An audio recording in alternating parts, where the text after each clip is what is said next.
తర్వాత భగవద్గీత మనం ప్రతి ఒక్క మంచి హిందూ భగవద్గీత చదవాలి.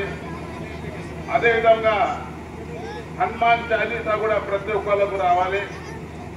గాయత్రి మంత్రం కూడా ప్రతి ఒక్కరికి రావాలని చెప్పడం జరుగుతుంది. చాలా సంతోషంగా, ఎందుకంటే ఇక్కడ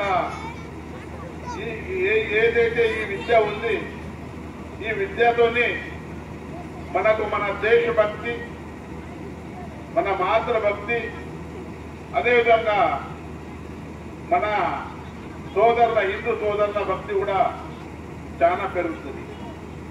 ఏదైతే ఈరోజు పొద్దుగల నుంచి సాయంత్రం వరకు శోభయాత్ర జరిగింది. ఈ శోభయాత్రల మైసా పట్టం కాక ప్రతి పల్లె నుంచి వచ్చిన నా హిందూ సోదరులకు నా తరఫున ప్రత్యేక శుభాకాంక్షలు తెలియజేస్తున్నాను. నేను గత సంవత్సరం కూడా ఇక్కడ ఈ శోభాయాత్రలో పాల్గొన్నా.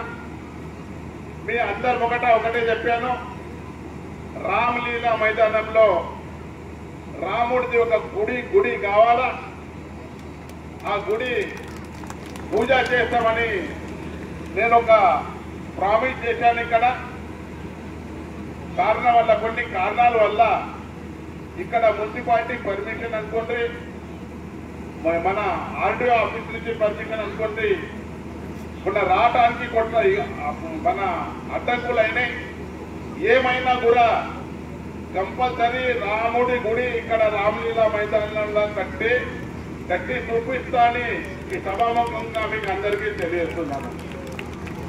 అదేవిధంగా గత 14 సంవత్సరాల నుంచి వనవాసం, రాముడికి ఎట్లా వనవాసం వచ్చింది, అట్లా మా హిందూ మైండి సోదరులు ఆర్డర్ చేసి ప్రతి సంవత్సరం శోభయాత్ర జరుపుకుంటున్నాం. ఇక్కడ హిందూ మైండి కార్యకర్తలు, నా సోదరులు ఏదైతే ఉన్నారో మాకు బయటకు ఒక ప్రొటెస్ట్ లాగా ఉన్నారు. వాళ్లకు నేను ఎప్పుడు సపోర్ట్ చేస్తానని ఈ సభాముఖంగా మీకు తెలియజేస్తున్నాను. అదేవిధంగా ప్రతి ఒక్క హిందూ సోదరులు కానీ, హిందూ అయిన సోదరులు కానీ అందరూ ఖచ్చితంగా దేశభక్తి, మన ధర్మం భక్తి కావాలని చెప్పుకుంటూ రామలీలా మైదానంలో వచ్చే సంవత్సరం మందిర్ పూర్తిగా చేస్తానని తెలియజేస్తూ ఈ అవకాశం ఇచ్చిన పెద్దలకు ధన్యవాదాలు తెలియజేస్తూ ముగిస్తున్నాను.